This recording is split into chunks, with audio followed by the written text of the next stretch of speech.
quadrilateral names that we're going to be focusing on. Okay, trapezoids and kites. So we've talked about parallelograms, rectangles, squares, rhombuses, and these are the last two. Okay, we're going to talk about trapezoids first. A couple of vocab things. The parallel sides, the top and the bottom, those are called the bases. They're not always on the top and the bottom depending on how they draw the picture, but if they're the parallel ones, those are considered the bases of the trapezoid. And the other sides are called legs. Now I realize all four angles are technically called base angles, but they're meant to be together. So like the two that are touching base 2, those are base angles together, and these are base angles together. So they're grouped in that way. So this is a picture right here of what's called an isosceles trapezoid. So put those dashes on the two legs to show that they're the same length. The base angles, if it's isosceles, are equal. So those two at the bottom are equal to each other, and then the two at the top are equal to each other if it's isosceles. But not all trapezoids are isosceles. Okay, so if we wanted to draw a picture of a non-isosceles trapezoid, you just have to have two parallel sides, and it's a trapezoid. The other two cannot be parallel, otherwise it turns into a parallelogram. Okay, so these are not parallel on the left and the right. Okay, you could also draw a trapezoid like this, where these are parallel to each other. Okay, so anything with one set of parallel sides, not two sets, is considered a trapezoid.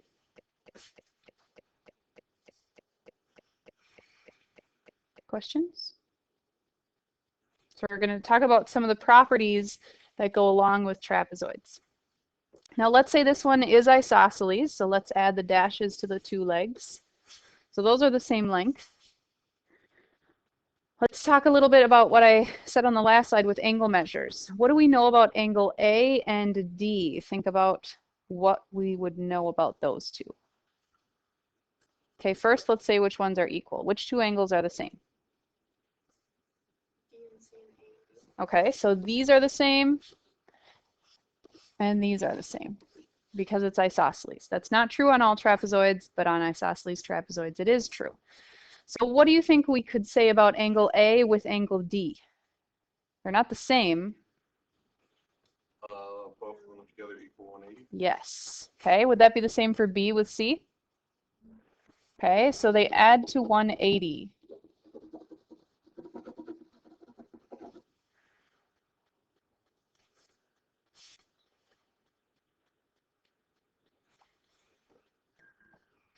What about A with C?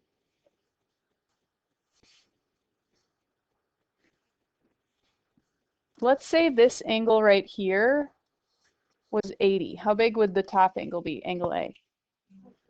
It would be 100. Well, if this is 100, what's this one? What would this one be? What do we know about A and C? They also add to 180. This only works with isosceles trapezoids. Okay?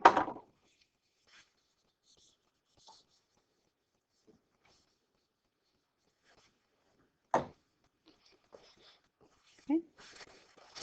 All right, now let's say, don't look at this bottom part yet. Let's say angle A is 101, okay? How big would angle B end up being? Also 101. So that would mean these two are what? Yep.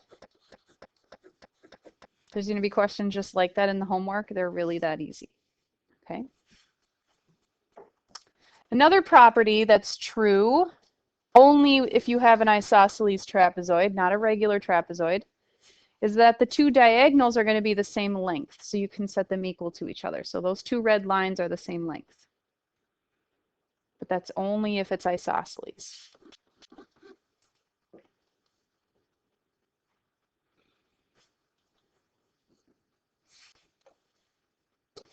All right, last thing with trapezoids. This works with any trapezoid, whether it's isosceles or not.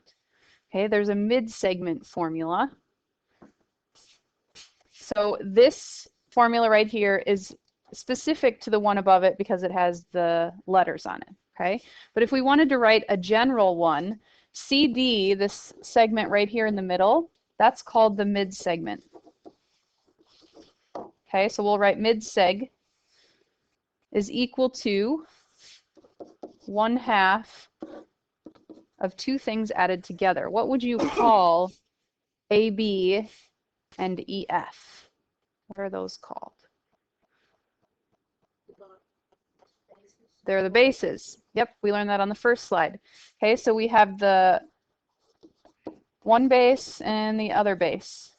Just call them B1 and B2, or base 1 and base 2. So that is the general formula you're going to be using on these problems. This is going to be on the test. The formula is not on the test, though. So I want you to remember that. We'll have lots of practice with it.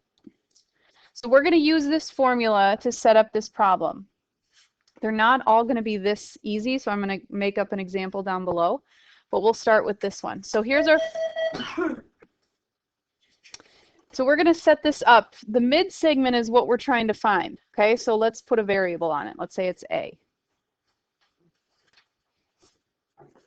Okay, so mid-segment on the left, that's what we're looking for. That's our A, is equal to 1/2, and then we're going to add the two bases together. So what will go in those two spots? The 8 and the 13. Okay, so A will be equal to, what's A plus 13? 21. What's half of 21? Okay, so that's that one. Down below this, let's make up this problem. So draw this trapezoid. These are parallel. Let's say, I'm just going to throw some numbers on here.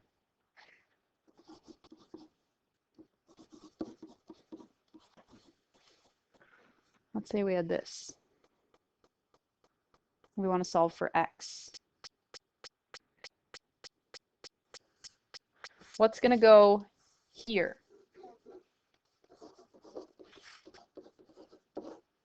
What's going to go in the parentheses? Yep, we're going to add the two bases together. 2x plus 3x plus 5. We're not going to solve this. You guys are good with solving for x, but that's how you would set those problems up when you get to the homework questions like that. And this is similar to what you'll see on the test as well. Questions on the setup of those? Yep. You would have 5, yep, because it would be, you would be distributing a 1/2 essentially to both of them. Yep. And this one won't work out very nicely probably because I just made that up on the fly, but you'll get better, nicer, cleaner answers on the homework. But you would have to do the 1/2 to the 5x too. Mm-hmm. Yep, distribute it. Mm-hmm. Questions before we move to kites? All right.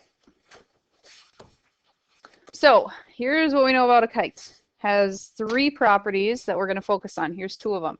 2 pairs of adjacent. What does adjacent mean?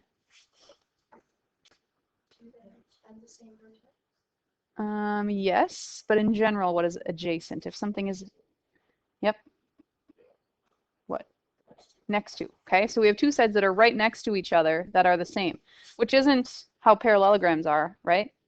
The ones across from each other on a parallelogram are the same. So with a kite, they're actually right next to each other, and there's another set here. Now on a kite, only one set of angles are going to be equal to each other. Which 2 are they on this picture? Yeah.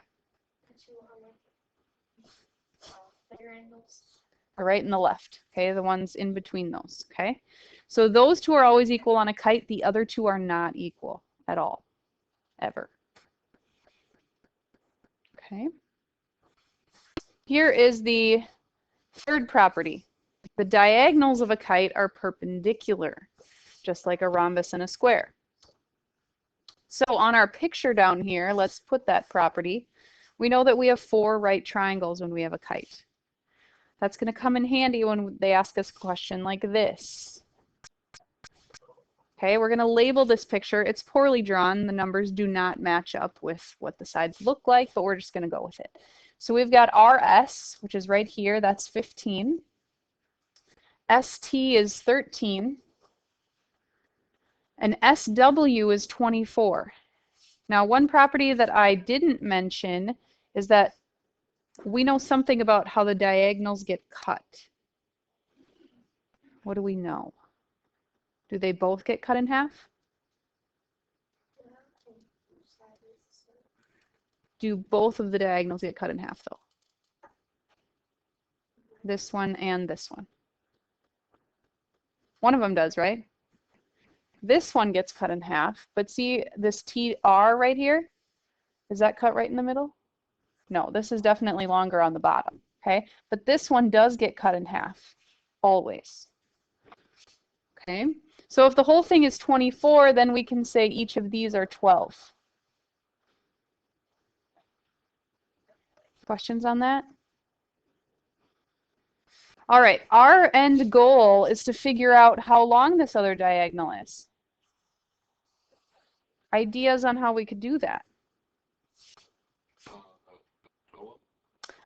Good guess, because when we see right triangles, it's either going to be one of the two things, either trigonometry, which is SOHCAHTOA, or something else. Okay, right, so we can't use trigonometry because we don't know any of the angle measures other than 90. What's the other thing we can use with right triangles? Yes. Yes, the Pythagorean theorem. Okay, so if we use Pythagorean theorem, we could just think of these as two separate right triangles. There's one here, and there's one on the bottom. So if we found each of these separately, the TZ and the ZR, we could just add them together to get the whole length, right? So looking at this blue one up here, I'm going to redraw it over here so that we know this is 13, this is 12, and we're looking for this. So with the Pythagorean theorem, remember the key is focusing on c squared and make sure you put that in the right spot. Okay, so with this, which one is c? Yeah, the hypotenuse. Make sure you put that 13 over here, and then the other two don't matter. So we'll do our math really quickly. We got 144 and 169. Now what? Yeah, we'll move that 144. We get 25, which means x is, yeah, we square root both sides. All right, so on my picture, I'm going to put 5 right there.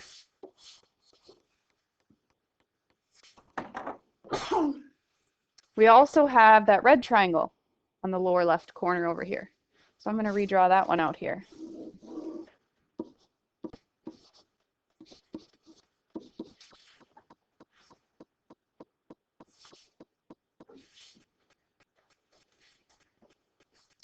So when we set this one up, which one is C? Yeah, the hypotenuse again. So here's our C right here.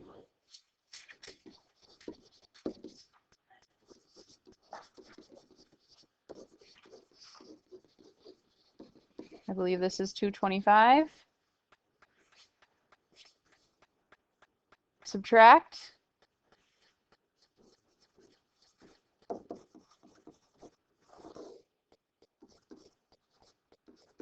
What's this? 121? Yes?